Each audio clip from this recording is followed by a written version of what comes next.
Hi everyone, you're welcome to my YouTube channel. My name is Yusuf. In this video, I'm going to be sharing how you can apply for a Joint Japan World Bank Graduate Scholarship with you. This is the second round of the application. The first round of the application is closed already. And before we explore the scholarship, you might want to check out this YouTube channel. I shared some videos recently on scholarship in Australia. These are fully funded scholarship and scholarships in South Africa. The whole application processes are there together with essay samples. You can see here that essay samples as well if you're struggling to write a scholarship essay.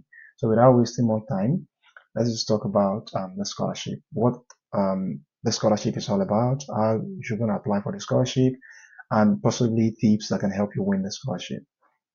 So like I said the other time, the first round of this application is closed. If you click on the application window one here, the application window one is closed at the moment. It opened January 15th to February 29, 2024, and it closed at 12 noon EST.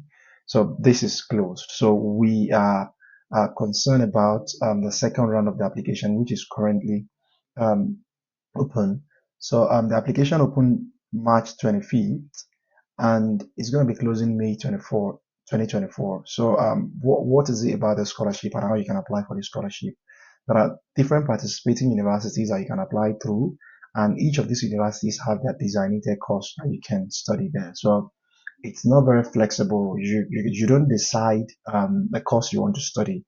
The scholarship already have some universities that they want the applicant to apply through, and they have predetermined course of study in these different universities that you must select. So you can't just decide like I want to study this and this. You have to select any of the courses and in any of these universities that have been listed.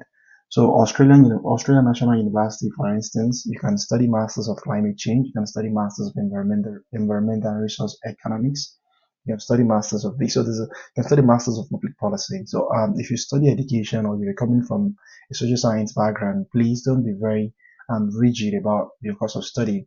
You can study Masters of Public Policy if you have education background. It's about policy. You can propose something around education policy in your country. So don't be fixated to looking for masters in education or masters in um, educational whatever. So you can as well explore educational issues with some of these courses. So you can decide to go for Erasmus University. You can decide to go for Harvard and Kennedy School of Government. So these are different universities that you can apply through, and all of them have different course of studies that you can apply through. So for instance, if you look at University of Sussex, for instance, so University of Sussex have MA Environment and Development Policy, they have MA Food and Development, and MA Migration and Global Development. Let's explore this MA Migration and Global Development to see what this is all about at Sussex University in the UK. So Migration and Global Development, this is MA. MA is something as Masters of Arts. So it's the same thing as Masters. So this university is ranked number one in the world for development studies, according to QS world ranking. So this is a very good university. This is very good if you want to study development-related courses such as these. So um, do you want to know more about why people migrate, whatever, whatever? So Miami. So this is just about the course. When you're ready to apply for this scholarship, when you're ready to apply for this program in this school, all you need to do is just to click on the apply button here. You just need to click on if you already have apply or check an existing application is here. So yeah, if you need any other information for the entry requirements, you can check them here. But in this university, you don't need to pay an application fee, and you don't need an IELTS or TOEFL or other English language proficiency test to apply for a master's program in this university. So once you apply for master's program in this university or any of these listed universities here, then these universities will send you the link to apply for a scholarship. I'll repeat myself once again. You need to apply for any course of study in any of these university. Sorry, you need to apply for the predetermined course of study in this listed university. Then this university will be the one to send you the link to apply for this scholarship. So how will the university send you the link to apply for this scholarship? When you're applying for admission in this school, let's say for instance, at Success University, when you're applying for masters of Migration and Global Development. There will be a session when you're completing your application for this program. The section will ask you funding.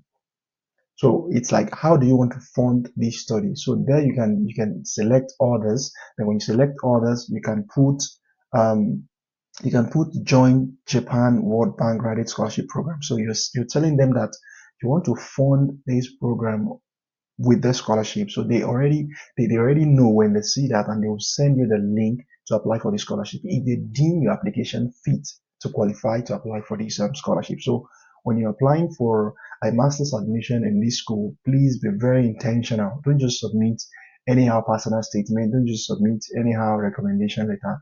Be very intentional with your application, because you know that you need the application to be shortlisted for the Joint Japan and World Bank Scholarship. So in the next video that I'll be sharing on this, I'll be sharing sample of a personal statement and sample of essays that you'll be completing when you're applying for Joint Japan and World Bank Scholarship, because a lot of people are not aware on how to write this essay, on how to approach this essay for Joint Japan. And besides, you don't get to see this essay out there, because you need to apply for a master's program in any of these schools. Then the school will send you the link to apply. That is when you can see the question. So I still have the question, the last year question. Hopefully it's still the same thing, but I'm going to be writing. I'm going to be answering the last year questions. Like choose a university myself, choose a course of study myself, just to use as an example. And with that, you can take up the application process from there. So briefly, this document, don't worry about this. I'm going to be sharing the link to this document under this video. So this document is just everything about the application, what you need to apply for the scholarship. So applicant requirement or eligibility. To be able to apply for this scholarship, you must be a national of an eligible World Bank country. You must not have a dual citizens of any developed country. So one of these, you can read all of these things yourself. You must hold a bachelor degree, be employed, these. So the participating program, what I've just shared earlier. So submit one online application. You can see an application we accepted and review. If applicants submit only one, so you need to submit only one completed application electronically through this application portal by this. So please don't submit two applications. Go for one university, select that university, and just submit one application. Don't submit two joint Japan application.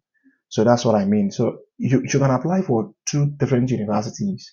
So if you apply for two different universities, depending on the one that gave you an admission first. So if this one gave you an admission and this university send you the link to apply for Joint Japan, apply for Joint Japan and ignore the admission of other universities. Don't bother to apply for Joint Japan from other universities. So you have to decide.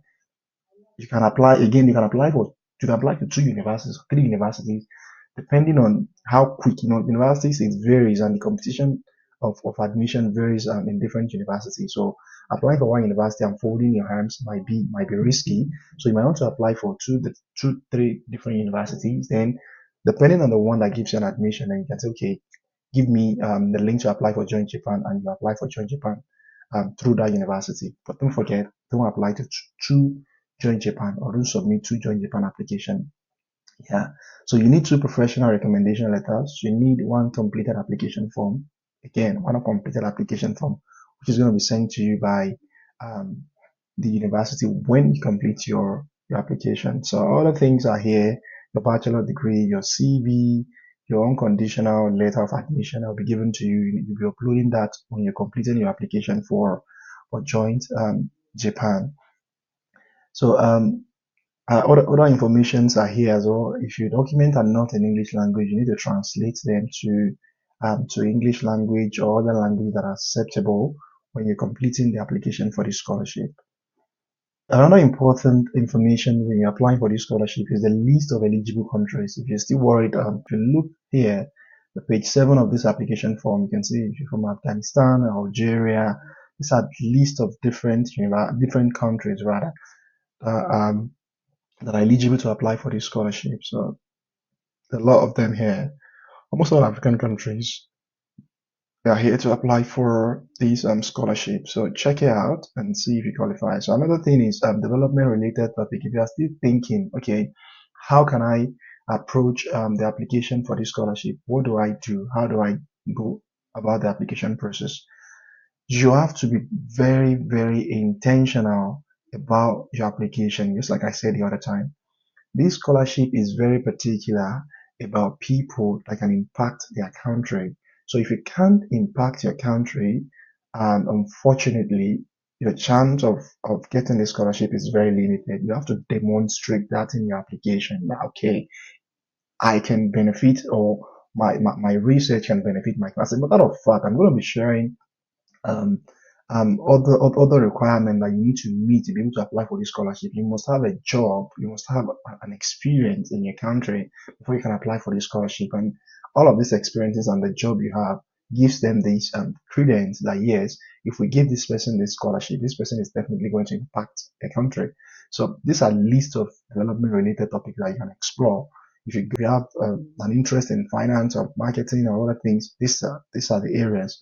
You can go through governance, you can go through microeconomics, trade and investment, poverty reduction, equity, shared prosperity, education. These are different development areas. So for instance, you can say, okay, I want to go through education as a development. Then I can say I want to explore issues around people with special needs or inclusion in Nigeria, for instance. So there has been this notion that people with disability, all kinds of disability or all kinds of markers of identity are being denied access to education. And you know what it means when people are being denied of access to education. There are millions of people that have disability in Nigeria that have been denied access to education because of their disability. So this is a marginalization on these people, and directly or indirectly, this is affecting the development of Nigeria as a country because an educated population, it's everything. So I can write something around this, propose a research or propose my personal statement around this whole